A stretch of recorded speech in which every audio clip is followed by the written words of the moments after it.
Hello everyone, welcome to my channel. आज हम इस वीडियो में ज्योग्राफी से रिलेटेड एक इंपॉर्टेंट टॉपिक पृथ्वी की गति के बारे में डिटेल में डिस्कस करेंगे कि किस प्रकार से परिभ्रमण गति होता है, परिक्रमण गति होता है, दिन एवं रात का छोटा बड़ा होने का क्या कारण है, किस प्रकार से ऋतु परिवर्तन होते हैं। इन सभी पॉइंट्स को हम डिटेल में डिस्कस करेंगे जो कॉम्पिटिशन एग्जाम के पर्सपेक्टिव से डेफिनेटली बहुत इंपॉर्टेंट है। कई कॉम्पिटिशन एग्जाम्स में यहाँ से क्वेश्चन पूछे जाते हैं। सो उस अकॉर्डिंग हम कुछ इंपॉर्टेंट पॉइंट्स डिस्कस करेंगे जो आपके एग्जाम प्रिपरेशन के लिए बहुत ही हेल्पफुल होगा। तो सबसे पहले हम डिस्कस करेंगे परिभ्रमण गति क्या होता है। जैसे कि आपको पता है कि ये जो है सूर्य है, इस प्रकार जो पृथ्वी है हमारा, ये दीर्घ वृत्ताकार परिपथ में जो है सूर्य का परिक्रमण कर रहा है। इसके साथ ही साथ वे जो है खुद का, ठीक है, जो पृथ्वी है खुद भी घूम रहा है। ये बेसिक तो आपको पता ही है, ठीक है। तो जो पृथ्वी जो खुद जो अपने अक्ष पर जो घूम रहा है उसको परिभ्रमण गति कहा जाता है, एवं जो सूर्य के चारों ओर जो चक्कर लगा रहा है उसको परिक्रमण गति कहा जाता है, ठीक है, रिवोल्यूशन कहा जाता है, ठीक है। ये बेसिक पॉइंट्स, ये बेसिक डिफरेंस आपको ध्यान रखने हैं। परिभ्रमण मतलब अपने अक्ष पर खुद जो है गति करना, उसको परिभ्रमण गति कहा जाता है, एवं सूर्य के चारों ओर चक्कर लगाता है उसको परिक्रमण गति कहा जाता है। तो परिभ्रमण गति क्या होता है, इसे रोटेशन कहा जाता है। इसका जो अवधि होता है ये 23 घंटा 56 मिनट 4.09 सेकंड होता है, ठीक है। इसको जनरली हम 24 घंटा बोलते हैं। दिन एवं रात जो होती है वो 24 घंटा इसको कहा जाता है। परिभ्रमण गति के कारण दिन एवं रात होती है। पृथ्वी अपने अक्ष पर पश्चिम से पूर्व की ओर क्लॉकवाइज घूम रही है, ठीक है, क्लॉकवाइज, ठीक है, पश्चिम से पूर्व की ओर जो है अपने ही अक्ष पर घूम रही है। परिभ्रमण गति के कारण ही दिन एवं रात बनते हैं। अब ये दिन एवं रात कैसे बनते हैं ये देख सकते हैं। ये जो है हमारा पृथ्वी है, ठीक है। यहाँ पे ये अपने ही अक्ष पर इस प्रकार से घूम रही है। तो जो भाग ये सूर्य अपने जगह पर स्थिर है, ठीक है। सो सूर्य का जो प्रकाश है ग्लोब के जिस भाग में पड़ेगा उस साइड दिन होगा, और जिस साइड जो है सूर्य का प्रकाश नहीं पड़ेगा उस साइड रात होगा। तो इस प्रकार परिभ्रमण गति के कारण ही दिन एवं रात जो है हमारे पृथ्वी में होती है, ठीक है। तो ये इंपॉर्टेंट पॉइंट है, ध्यान रखना है आपको। जो मौसम परिवर्तन है ये भी इसी के कारण ही होता है, परिभ्रमण गति के कारण, ठीक है। तो ये किस प्रकार होता है इसको हम डिस्कस करेंगे।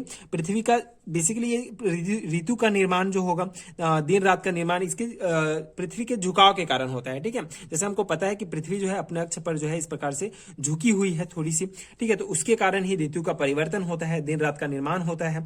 तो मेन जो है पॉइंट आपको ध्यान रखना है कि जो दिन रात का निर्माण होता है ये परिभ्रमण गति के कारण होता है, ठीक है। अब ऋतु का परिवर्तन जो है ये परिक्रमण गति के कारण होता है। ऋतु का परिवर्तन मुख्य रूप से उसको हम डिटेल में डिस्कस करेंगे, ठीक है। तो परिभ्रमण गति से रिलेटेड ये इंपॉर्टेंट पॉइंट आपको ध्यान रखना है कि इसका जो मेन जो टाइम है, ठीक है, 23 घंटा 56 मिनट 4.09 सेकंड है। ये आपको ध्यान रखना है। 24 घंटा भी ऑप्शन में आपके आ सकते हैं, लेकिन आपको 24 घंटे टिक नहीं लगाना है। जो अगर कॉम्पिटिशन एग्जाम में पूछे जा रहे हैं उसका रियल टाइम पूछा जा रहा है तो ये पॉइंट्स आपको ध्यान रखने होंगे कि टोटल अवधि परिभ्रमण गति का क्या है, 23 घंटा 56 मिनट 4.09 सेकंड है, ठीक है। और दिन रात होने का मुख्य कारण जो है परिभ्रमण गति है, ठीक है। अब परिक्रमण गति क्या होता है। परिक्रमण जो काल होगा, ठीक है, मतलब सूर्य के चारों ओर जो चक्कर लगा रहा है दीर्घ वृत्ताकार परिपथ में, ठीक है, इसका जो काल होता है, जो समय होता है, ये 365 दिन 5 घंटा 48 मिनट 46 सेकंड है, ठीक है। जो मेन टाइम है ये है 365 दिन 5 घंटा 48 मिनट 46 सेकंड, ठीक है। इसको हम जनरली 365 दिन माना जाता है। और ये जो होगा, ये जो एक्स्ट्रा जो टाइम है इसको जोड़ के जो है 4 साल में जो है इसको एक दिन एक्स्ट्रा मान लिया जाता है, जिससे फरवरी में 28 दिन एवं 29 दिन होता है, ठीक है, पॉसिबल होता है। 28 दिन मतलब नॉर्मली 4 साल तक 28 दिन होता है, क्योंकि इसको कंसिडर नहीं किया जाता है, ठीक है। इसको एक साल लीप वर्ष में जो है इसको एक दिन मान लिया जाता है, जिसके कारण फरवरी में 29 दिन हो जाता है लीप ईयर में, 4 साल में एक बार, ठीक है। तो ये बेसिक सा कॉन्सेप्ट है। जनरली 365 दिन ही हमको याद रखना है, लेकिन कंपटीशन एग्जाम के पर्सपेक्टिव से ये पॉइंट्स आपको ध्यान रखने हैं। कब क्या पूछ लिया जाए पता नहीं है। तो इस प्रकार से टोटल जो परिक्रमण काल होता है ये 365 दिन 5 घंटा 48 मिनट 46 सेकंड होता है, ठीक है। सूर्य की परिक्रमण जो परिक्रमा है ये दीर्घ वृत्ताकार परिपथ में कर रहा है, ये ध्यान रखना है आपको। पृथ्वी के अंडाकार मार्ग को भूकक्षा कहा जाता है, ठीक है। अंडाकार जो मार्ग है, ठीक है, ये सूर्य बीच में है और ये जो मार्ग है इसको ये अंडाकार मार्ग है, मतलब इस प्रकार से जो है ये दीर्घ वृत्ताकार परिपथ में गति करता है। तो ये जो अंडाकार मार्ग है इसको क्या कहा जाता है, भूकक्षा कहा जाता है। दिन एवं रात का छोटा बड़ा होना, ऋतु परिवर्तन होना, अपसौर एवं उपसौर की स्थिति, वर्ष का बनना, ये सभी जो है ये परिक्रमण गति के कारण होता है, ठीक है। पृथ्वी के परिक्रमण गति के कारण ही दिन रात का छोटा बड़ा होना, ठीक है। दिन रात बनना ये भ्रमण गति के कारण, और दिन रात का छोटा एवं बड़ा होना ये परिक्रमण गति के कारण, ऋतु परिवर्तन होना ये परिक्रमण गति के कारण, अपसौर एवं उपसौर की स्थिति भी जो है परिक्रमण गति के कारण, एवं वर्ष का बनना, तो डेफिनेटली 365 दिन में एक वर्ष बन रहा है, तो वर्ष का बनना भी जो है परिक्रमण गति के कारण। तो ये आपको ऑप्शंस में दे सकते हैं, ठीक है, जैसे दिन रात का बनना, दिन रात का छोटा बड़ा होना, ऋतु परिवर्तन होना, अपसौर उपसौर की स्थिति होना, कौन सी गति जो है परिक्रमण के कारण नहीं होती है। तो आपको ये बेसिक पता होनी चाहिए, तो आप इजीली टिक लगा सकते हैं कि दिन रात का बनना जो है परिक्रमण गति का नहीं है, बल्कि उसका छोटा बड़ा होना मुख्य कारण है, ठीक है, परिक्रमण गति। इस बार देखते हैं कॉन्सेप्ट कि दिन रात का छोटा बड़ा होना, ऋतु परिवर्तन किस प्रकार से होता है परिक्रमण गति के कारण। तो ये ग्लोब आप देख सकते हैं, भूमध्य रेखा हमने पिछले वीडियो में डिटेल में डिस्कस किया है। ये जो अक्षांश एवं देशांतर रेखाएं हैं आप उसको देख सकते हैं, आपको डिस्क्रिप्शन बॉक्स में लिंक मिल जाएगा। यहाँ पे बेसिक आप ये देख सकते हैं, ये भूमध्य रेखा 0 डिग्री सेंटीग्रेड में है। तो यहाँ पे 21 मार्च आपको ध्यान रखना है भूमध्य रेखा के लिए। 23.5 डिग्री नॉर्थ में जो कर्क रेखा है इसके लिए आपको जो है 21 जून, ठीक है, एंड 22 दिसंबर ये मकर रेखा में, ठीक है। जब सूर्य भूमध्य रेखा पर होता है, जब सूर्य जो है डायरेक्ट भूमध्य रेखा पर होगा तो इसे विष्णु कहा जाता है। एंड जब मकर एवं कर्क रेखा पर होगा, ठीक है, सूर्य इन रेखाओं पर होगा तो इसे अयनांत कहा जाता है, ठीक है। अब ये 21 मार्च के जो इंपॉर्टेंट पॉइंट है उसको हम देखते हैं, ठीक है। ये आपको ध्यान रखना है, भूमध्य रेखा में 21 मार्च, कर्क रेखा में 21 जून, मकर रेखा में 22 दिसंबर। अब ये जो डेट है इनके क्या इंपॉर्टेंस है ये देखते हैं। 21 मार्च सूर्य भूमध्य रेखा पर लंबवत चमकता है, ठीक है, लंबवत, ठीक है, ये सूर्य भूमध्य रेखा पर लंबवत चमकता है 21 मार्च को। सर्वत्र, ठीक है, सभी जो क्षेत्र है इसमें दिन रात समान होता है। दिन व रात की समान अवधि को विष्णु कहा जाता है, ठीक है। 21 मार्च को बसंत विष्णु होता है, ऋतु बसंत होती है भूमध्य रेखा में, ध्रुवों पर दिन रात एक साथ उगता है, ठीक है। तो ये 21 मार्च से रिलेटेड इंपॉर्टेंट पॉइंट्स आपको ध्यान रखने हैं। अब बाकी के जो डेट है हम उसको डिस्कस करते हैं।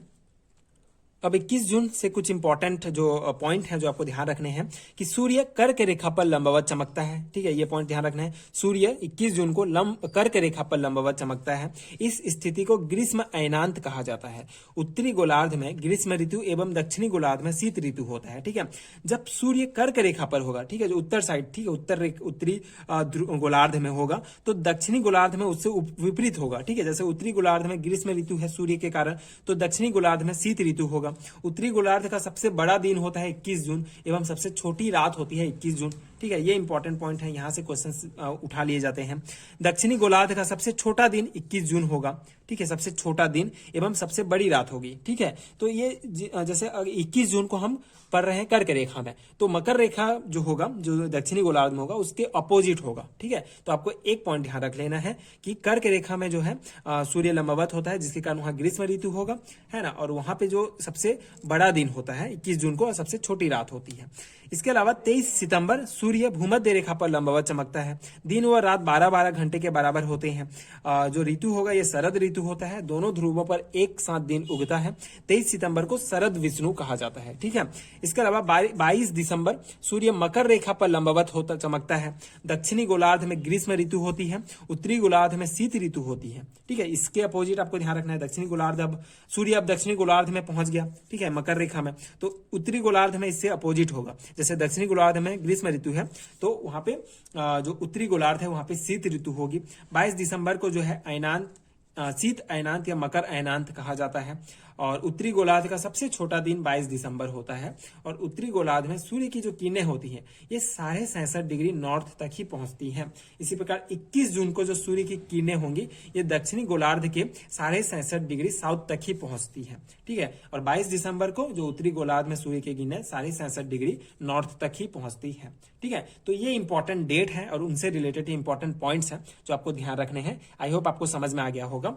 इसके अलावा उपसौर एवं अपसौर ये क्या होता है। उपसौर क्या होगा, जब पृथ्वी व सूर्य के मध्य न्यूनतम दूरी जो होती है उसे उपसौर कहा जाता है, जो 3 जनवरी को होता है, जिसमें जो न्यूनतम दूरी होता है ये 14.7 करोड़ प्रकाश वर्ष होता है, ठीक है। इसके अलावा जो अपसौर होगा ये सूर्य एवं पृथ्वी के बीच की अधिकतम दूरी को कहा जाता है, ठीक है। इसलिए इसको जो है 4 जुलाई को ये होता है 15.21 करोड़ जो है इसका प्रकाश वर्ष है, ठीक है। तो सबसे कम मध्य सूर्य एवं पृथ्वी के मध्य की न्यूनतम दूरी उपसौर एवं अधिकतम दूरी अपसौर उपसौर कब होता है? 3 जनवरी को। अपसौर होता है 4 जुलाई को। ठीक है, ये देख सकते हैं आप, ये सन है, ये जो है हमारा अर्थ है, ये जो है ये अर्थ। ठीक है, ये अर्थ इस प्रकार गति कर रहा है। ठीक है, तो यहाँ पे जो आप देखें, ठीक है, बेसिकली ये जो है इस टाइप से गति कर रहा है। ठीक है, ठीक है, क्लॉकवाइज।